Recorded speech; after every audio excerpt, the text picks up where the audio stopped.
자, 안녕하십니까, 제자님들. 자, 3학년 2학기 통계 1강 2부 강의하도록 하겠습니다.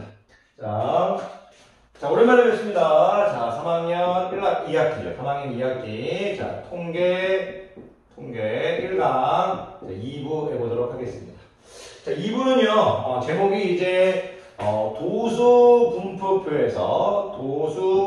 분포표에서의 이제 평균, 이제 중앙값, 이제 최빈값에 대해서 공부하자 이겁니다.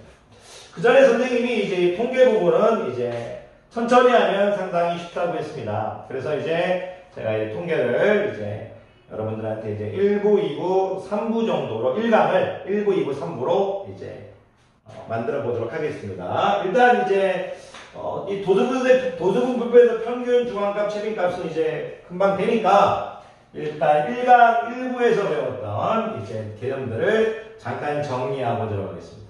통계는 모든 수학이 마찬가지지만 이제 수학은 이제 스스로 이제 말할 수 있어야 되는데 통계는 이제 통계가 진짜 스스로 말할 수가 없으면 정말 재미가 없어서 여러분 스스로 말할 수 있는지 잠깐 확인해 보도록 하겠습니다.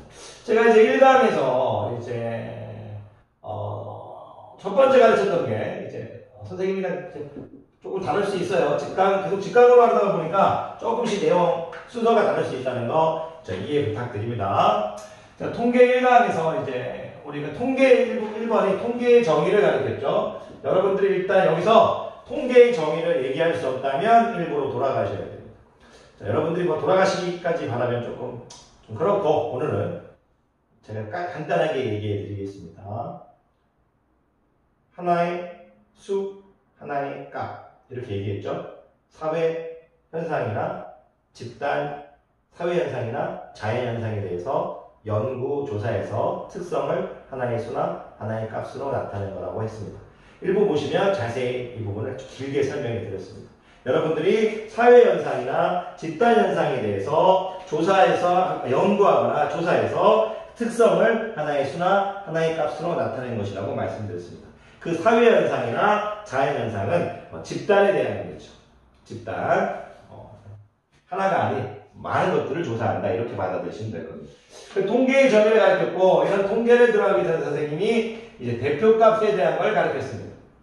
대표값은 자료의 중심적인 경향을 하나의 수로 나타내는 거다. 자료의 중심적인 경향을 하나의 수로 나타내는 거라고 강의했습니다.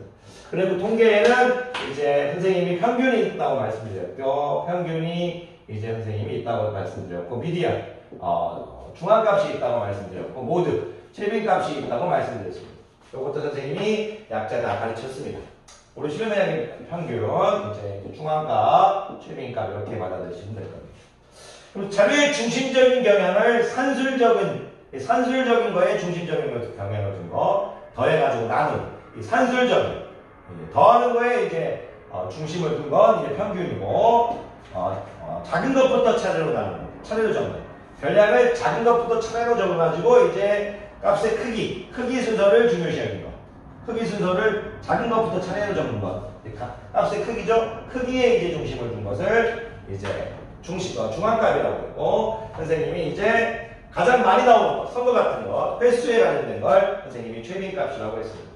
그래서 요 3번이 이제 평균, 중앙값, 최빈값에 대한 설명을 했죠.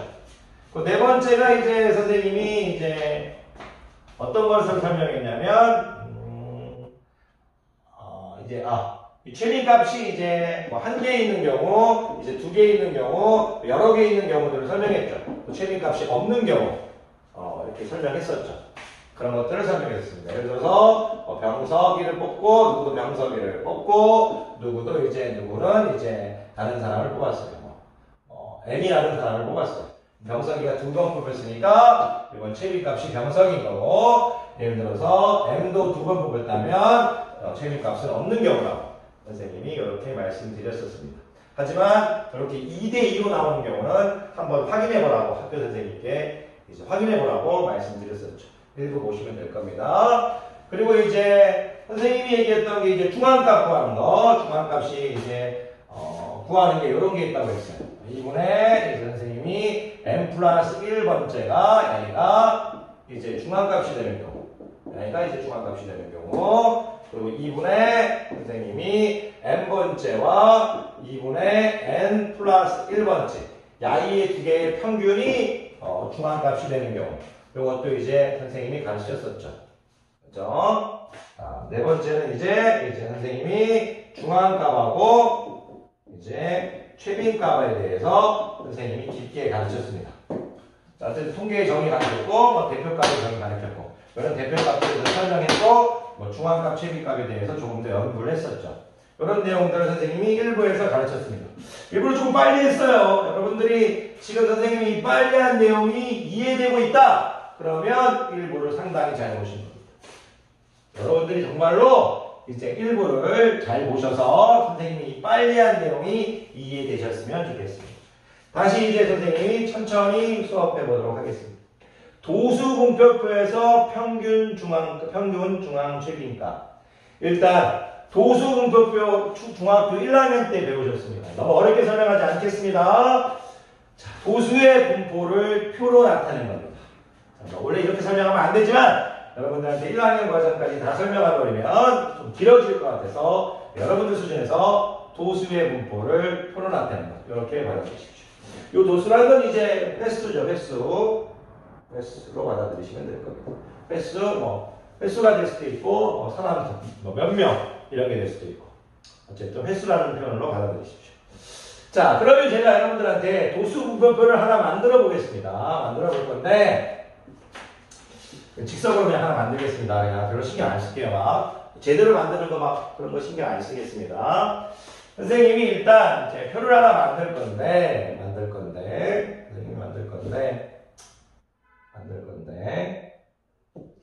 제가 일단 여기다 이제 선생님이 일단 뭐 수학 점수라고 해보겠습니다. 수학 점수. 이제 학생이라고 할까요? 학생 수 명 이렇게 해보겠습니다. 제가 여러분들한테 이제 예를 들어서 40점에서 60점 맞은 학생이라고 해보겠습니다. 40점에서 60점. 40 이상, 60 미만 이렇게 하겠습니다. 40점에서 60점. 그리고 여기를 이제 선생님이 60점에서 80점 이렇게 하겠습니다. 80점 미만이라고 하겠습니다. 60 이상, 80 미만이라고 하겠습니다. 80 이상, 이제 선생님이 100 미만이라고 하겠습니다. 100 미만이라고 하겠습니다. 자, 100점짜리는 없는 걸로 하겠습니다. 자, 100점짜리 선생님이 없는 걸로 하겠습니다. 자, 그런데 선생님이 여기서 학생 수는 선생님이 여기는 4명이라고 하겠습니다. 여기는 5명이라고 하겠습니다. 여기는 1명이라고 하겠습니다. 그래서 학생 수를 총 10명이라고 하는 도수 분포표를 하나 만들었습니다. 자, 도수의 분포를 표로 만들었죠. 더 완벽하게 잘 만들 수도 있지만 그게 중요한 게 아니기 때문에 여러분들한테는 지금 중요한 거는 표를 이해하는 것이기 때문에 선생님이 오늘 그냥 심플하게 그냥 만들었습니다. 그때 여러분들한테 제가 이제 평균 중앙값, 최빈값을 도수분표표에서 구하는 방법을 가르칠 겁니다. 그러면 일단 책에는 뭐라고 적어져 있냐면 도수분표표에서의 평균이 일단 어렵게 적어져 있습니다. 어떻게 적어져 있냐면 여기 중괄호 치고 계급값이라고 적어져 있고요. 계급 곱하기 도수라고 적어져 있고 중괄호 닫고 여기 총합이라고 적어져 있습니다. 그리고 여기를 도수의 총합으로 나눈다. 요게 일단 평균이라고 주어져 있습니다. 일단 이렇게 공부하면 선생님들은 쉽습니다. 저도 쉽고 여러분들한테는 어려울 겁니다. 왜 어렵냐면 여러분들이 중학교 1학년 과정을 다 까먹어버린 학생들이 대부분일 겁니다. 그래서 선생님은 일단 예를 들어서 한번 풀어드리면서 설명하겠습니다. 자, 이제 계급값부터 일단 알아야 됩니다. 계급값 뭐냐면 자, 40부터 60까지 있는데 40 이상 60점 맞은 학생이 4명이 됩니다.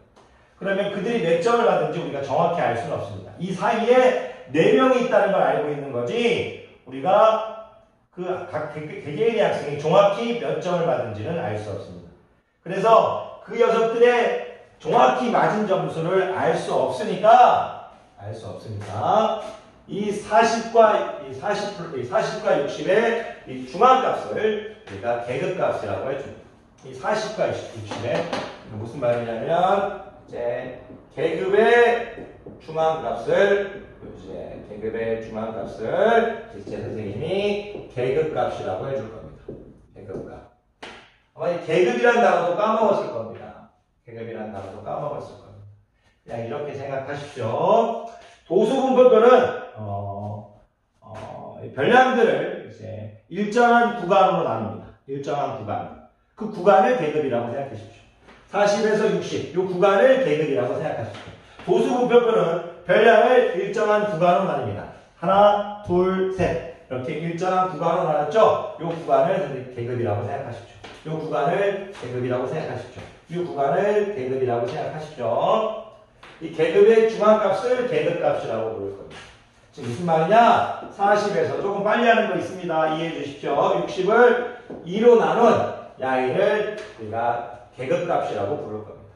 그럼 어떻게 되냐면 50이 될 겁니다. 50. 야이가 계급값입니다. 야이는 70이 될 겁니다.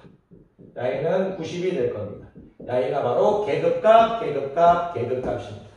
여러분들이 계급의 중앙값이 계급값이다. 일단 이렇게 말하는 게 일단 우선입니다. 이렇게 말하는 게. 그게 바로 여러분들이 해야 될 일입니다. 자, 계급의 중앙값, 계급의 중앙값, 계급의 중앙값입니다. 1학년 때 나온 용어들을, 중학교 1학년 때 배운 용어들을 너무 깊게 설명하진 않겠습니다. 자, 계급값 구했죠? 자, 해보겠습니다. 잠깐 지울게요.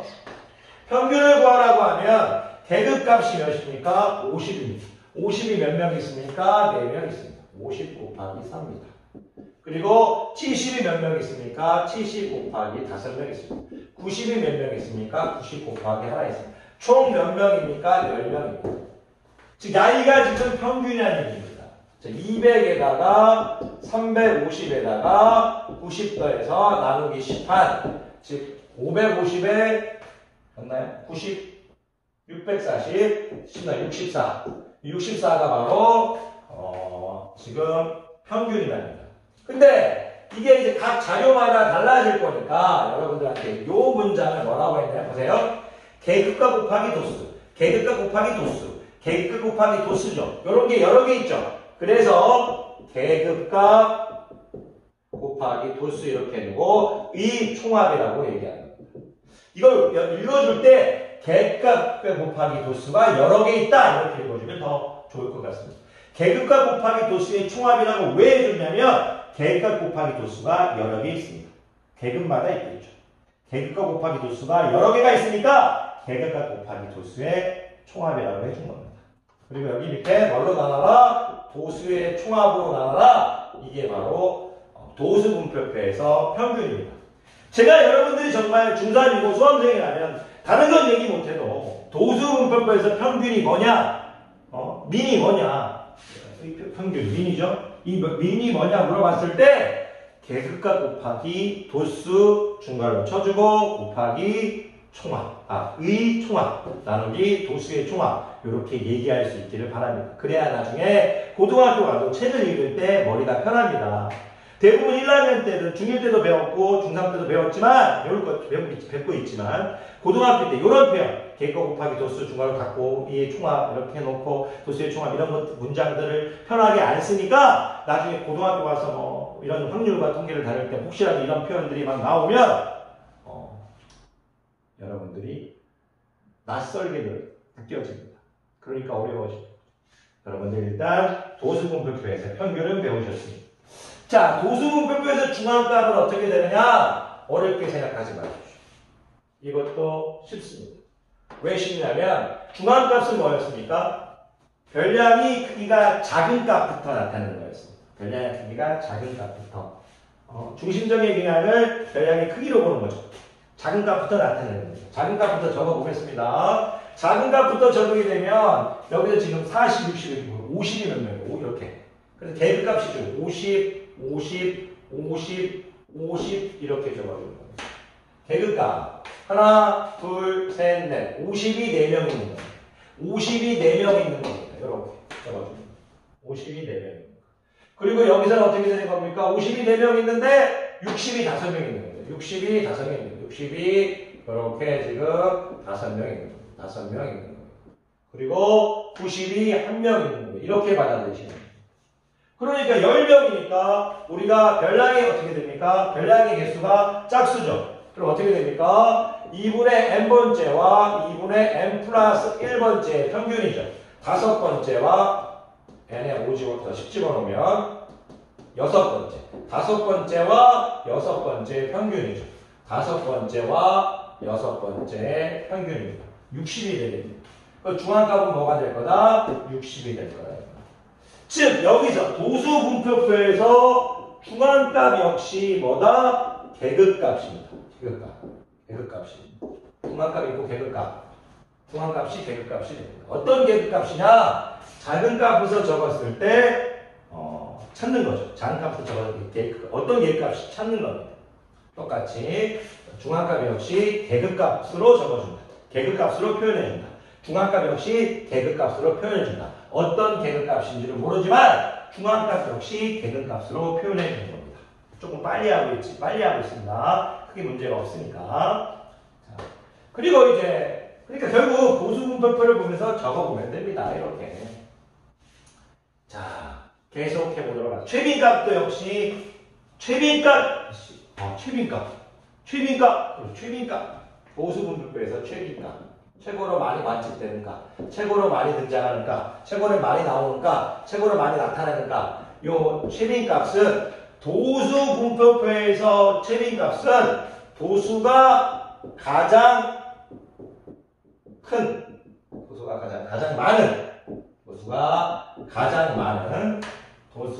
가장 많은 이제 계급의 이제 계급값입니다. 계급의 계급값. 도수가 가장 많은 녀석 어디입니까? 요 녀석이죠. 5명이 가장 많죠. 요 녀석. 도수가 가장 많은 계급. 60에서 80 미만이죠. 여기 계급은 어떻게 될 겁니까? 70이 되겠네요. 70. 그래서 70이 최빈값이 되는 겁니다. 자, 정리하면서 마무리하겠습니다. 도수분표표에서 평균은 뭡니까? 평균 계급값 곱하기 도수. 그런 게 여러 개 있으니까 계급값 곱하기 도수 중괄호 치고 의 총합을 나누기 도수의 총합으로 나눈 겁니다. 도수분표표에서 중앙값은 무엇입니까? 자료를 작은 것부터 차이로 나눴을 때, 별량을 작은 것부터 차이로 나눴을 때 찾는 거죠. 별량을 작은 것부터 나눴을 때 찾는 겁니다. 어느 계급값이 중앙값이 찾는 겁니다. 어떤 계급값이. 최빈값도 어떤 계급값이 최빈값인지 찾는 겁니다. 도수가 가장 많은.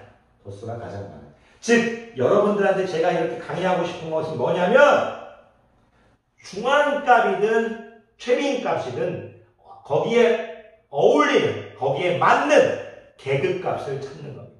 중앙값이든 최빈값이든 계급값을 찾는 겁니다.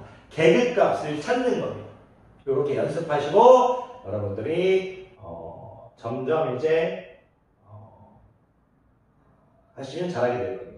제가 나중에 여러분들이 이게 적응되고 하면 나중에 기회 봐서 중간에 이제 선생님이 실제 수업 학생들 가르칠 때 영상을 올려드리도록 하겠습니다. 왜냐면 학생들이 실제가 있을 때 강의하는 게 여러분들한테 아마 더 이해를 시키는데 좋을 것 같습니다. 자, 오늘도 수업 듣느라 고생하셨고, 자, 통계 1강 2부 도움이 되셨기를 바랍니다. 자, 통계 1강 3부에서 뵙도록 하겠습니다. 3부에서는 기본적인 문제들을 같이 풀면서 우리가 조금 통계 1강을 이해했는지 확인해보는 시간을 갖도록 하겠습니다. 자, 오늘도 수고하셨습니다.